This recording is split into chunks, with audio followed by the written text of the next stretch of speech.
Good evening, everyone. Welcome to the Real Canadian Liberal podcast, where we look at the world from a liberal lens. I'm not talking about that collectivist nonsense that masquerades as liberalism these days. I'm talking about real liberalism, based in egalitarian universalism, the idea that everyone has equal intrinsic value. It's the foundation of fundamental human rights and civil liberties. I'm Stu Stoudinger. I'm a retired British and Canadian military officer, and I'm a conservationist and regenerative rancher right here in central Alberta. This evening, I'd like to talk to you about something that's not exactly good news, I would say.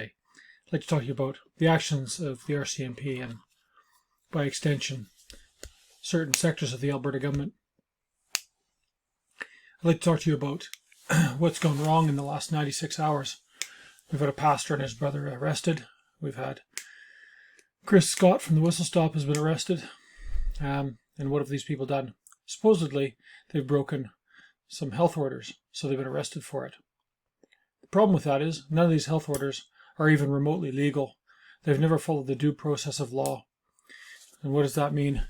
It means they've never been clearly articulated in a written form, voted on in the legislature, and they've never been put in front of the Supreme Court for a reasonable limitation ruling using the Oakes test, which means they're not law and they're not legal, which means, according to Section 1 of the Constitution, they're not justified in a free and democratic society, and it means enforcing them is a criminal act. I'm not joking. It's a criminal act, both under statute law in certain cases and charter law and international charter law. The number of laws that have been broken, I've lost track of.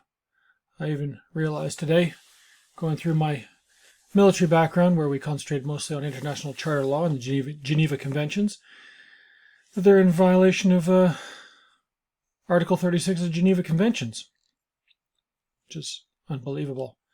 So we're actually committing crimes against humanity. I guess there's no real war going on. No declared war anyway. But here's the problem. All of these arrests have been carried out by RCMP officers. I say RPS, use the term properly. Members of the RCMP. Because I want to differentiate between the non-commissioned members of the RCMP and the officers of the RCMP. Unlike most police forces, the commissioned officers of the RCMP hold the Queen's Commission, the same as my Queen's Commission. This little document right here that I've shown you before. Right? 6th of October 1996 I was commissioned, so I've held that commission for quite a long time. I consider it to be an absolute honour to have that commission, and I have another one as well. I was commissioned for a while in the Canadian Forces, but because I was a squadron leader in the Royal Air Force, I am back on the reserve list in the RAF. That's the one that I've had the longest. Here's the issue. When someone follows manifestly unlawful commands and orders, as Section 19.015 of the Canadian Queen's Regulations and Orders calls it, they're breaking the law. They're breaking military law. And this is the problem. Commissioned officers in the RCMP should not be following manifestly unlawful commands and orders, and they should not be giving out to their subordinates manifestly unlawful commands and orders, which is what they're doing. Why is this all happening? Well, we know it's not to do with science. It's nothing to do with medicine and science. We've got 80 papers since March last year proving that non-pharmaceutical interventions don't work. All the science up until 2019, which went into the 2019 World Health Organization pandemic guidelines, also says these non-pharmaceutical interventions don't work. But they have a sideline negative effect that not very many people have thought of outside the scientific world. I happen to be an applied scientist by background, so I look at these things. Here's the problem. Not only do they cause massive collateral damage, but they actually kill more people from the disease they're trying to protect them from. And you might wonder how that can even be possible. Well, it's simple. Transmission rates for infectious diseases are directly correlated to mobility. So the part of the population that is most mobile, i.e. the younger, more active working population, will have it spread fastest through them. And here's the thing. For herd immunity, community immunity, whatever you want to call it, to protect the vulnerable, you need it to spread quickly through the least vulnerable members of the population. if you restrict their mobility, you slow the buildup of herd immunity and you increase the window for the more vulnerable population to get sick and die. As far as I can tell from the stats, the excess mortality in Alberta had a spike the last week of December and first 3.5 weeks of January for precisely that reason. Exactly on cue. If you look at the timing of the additional lockdown measures taken by the cities of Calgary and Edmonton and then followed up by the province, it fits perfectly. That means the governments of the two main cities and of the province increased COVID mortality by around 700 to 1,000 deaths this last season. That's right, 700 to 1,000 people in Alberta died who wouldn't have if we had adopted the scientific management of infectious disease, which is to increase the relative mobility of the vulnerable and invulnerable, say least vulnerable and most vulnerable members of society. Instead, what we did was reduced it. So we increased the death. And here's the problem with that. That's old science. That's been known for years. I mean, the effect has been only monitored fairly recently, but we've known about it for a long time. And there's stats coming out of Europe saying the same thing happened there. This is not new. That science was coming out last year. This is before we locked down in November, December. So this is not new. Alberta Health Services should have known about this. Their scientists should have been screaming at their bureaucrats at the chief medical officer's office with foghorns saying, don't do this. You're going to kill more people. But unfortunately, they didn't, or someone didn't, or a message got intercepted, or maybe they just didn't care. I don't know what it is. Whether it's deliberate negligence or just sociopathic lunacy, I have no idea, but that's what's happening. And now we've gone into another lockdown. Another completely unjustified, illegal lockdown. And here's the bad news. The reason this is happening is because the people responsible are going to go to jail. And they're trying to stay out of jail. And right now they have the reins on power. And they're all kind of in it. They're stuck in it. Now I know there's some cops out there who know that this isn't right. There are some commissioned RCMP who know that this isn't right. And they're probably trying to figure a way out of it. Well, they need to ante up. They literally need to ante up. Because if someone in my command chain, one of my subordinates was giving out orders like this, I'd have them court-martialed by the end of the day. It's that simple. You don't get to break the law. You don't get to openly and blatantly break national and international charter law and commit crimes against humanity. You just don't. So, here's the thing.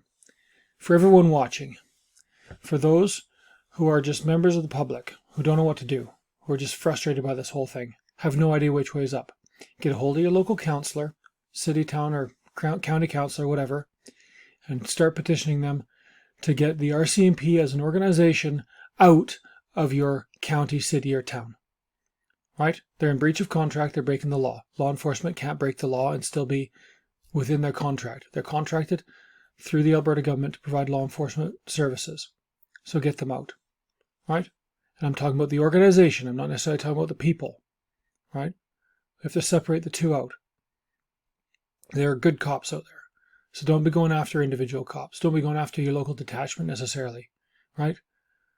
But the organization is quite clearly corrupted by people who are covering their own backsides. It's a disgrace to the Red Surge.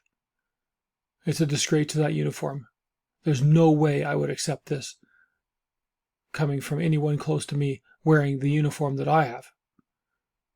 So, that's what you do. Campaign to get them out. We can find cops to replace them. I know we've got lots of bylaw enforcement guys who are former police. They can quite easily be retrained and brought back up to standard and carry out law enforcement, not just bylaw enforcement. There are lots of retired police out there who would be more than happy to step up in the interim and help out, put a uniform on and serve their community. I talked to one only 2 days ago. His wife's been hassled because of her business by AHS and the RCMP. He's a retired policeman. He would be more than happy to put a uniform on and serve his community for as long as it took for us to get a police service that was willing to follow the law. Right? Finding good policemen is not a difficult thing. There's a lot of them out there. There's RCMP members who would be more than happy to step across and actually protect their community. Because right now they're not. They'd love that opportunity. Right? But the ones that I don't have any time for are the commission officers. I have zero sympathy for a commission officer who is unable to grow enough spine to stand up against criminal orders, manifestly unlawful commands and orders. I'm not saying it's easy, but it's part of your job. When someone hands you that Queen's Commission, when you take that oath, that's just one of the things you understand. Now, I guess it's a bit different for us in the military, because we volunteered to get shot at and perhaps blown up and all sorts of stuff. So, maybe cops aren't expecting things to get quite so hairy. I don't know.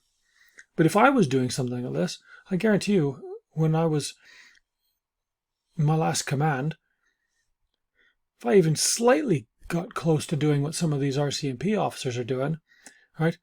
One of my flight sergeants and my warrant officer would be having a quick word with the boss, right? And if I didn't start towing the line, I'd probably get a massive fist in the face for a start. I'd then get dragged in front of the commanding officer by the warrant officer. Right? Military's a little bit different, I understand. But the point is this: if you're a commissioned RCMP officer, you need to ante up. You need to live up to that commission. You do not serve the political ends of somebody who's trying to keep themselves out of jail, some AHS bureaucrat or some politician who's trying to keep themselves out of prison. That is not who you serve.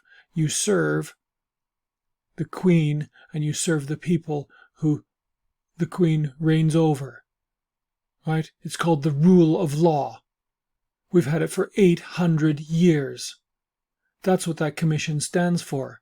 It stands for a whole pile of charters. The Great Charter, habeas corpus in the early 1600s, the English Bill of Rights, right? The original Canadian Bill of Rights, now the Charter, the International Charter, a whole bunch of international conventions, the Rome Statute. Everything we've signed up to falls under that umbrella of things that you and your commission stand for. So here's the deal. Members of the public, get out there, campaign to get this corrupt organization out of our province. And for all the RCMP members out there, get your officers to start following the law. And if they won't, walk away. We'll find you a job. We got a lot of people out there that don't have any jobs. I haven't been paid for a long time. Talked to a guy the other day. He hasn't earned anything for 3 years. His businesses are tanking. Right? So, you won't be alone. There's lots of people who'll be more than happy to hire you on to be a local cop. So, get that corrupt organization out of this province. And if you're in the command chain of that organization, you need to do whatever it takes to fix this problem. Right? Whatever it takes.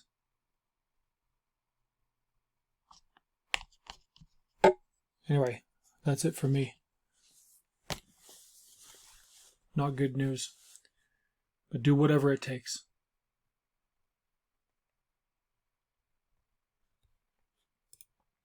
Good night, all. Sorry to have such a rather negative podcast, but that's where we're at.